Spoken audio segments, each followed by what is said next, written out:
When you're making games that harken back to earlier eras, there are a number of approaches that can be applied.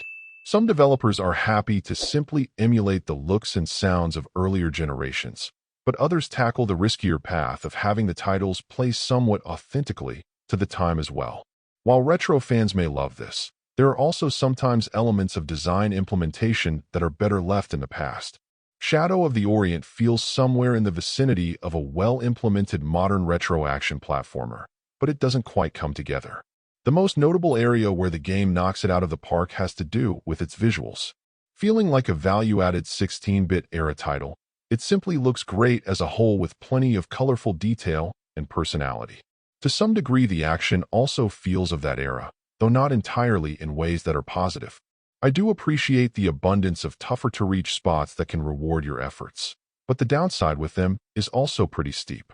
With typical stages being pretty lengthy affairs, and the cost of failure being a need to start over again, the game feels a little too punishing when some of these sections are hard enough to get to and through in the first place, without an additional need to worry about surviving through to the end of the stage.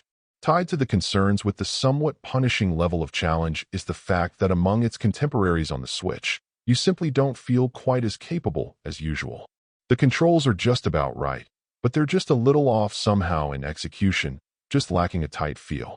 Especially when up against tougher opposition, you can also feel a bit ill-equipped, with a pretty short base reach and slightly less nimble moves.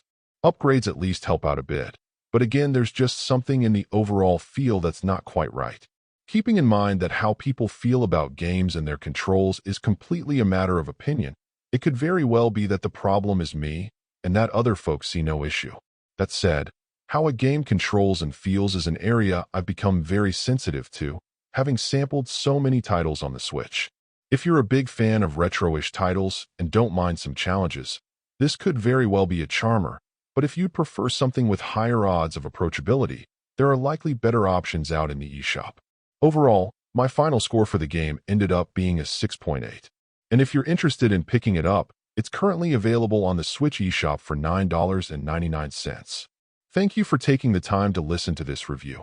And if you'd like more information or ideas of indie games worth checking out on Switch, be sure to click on the link provided in the description. Until next time.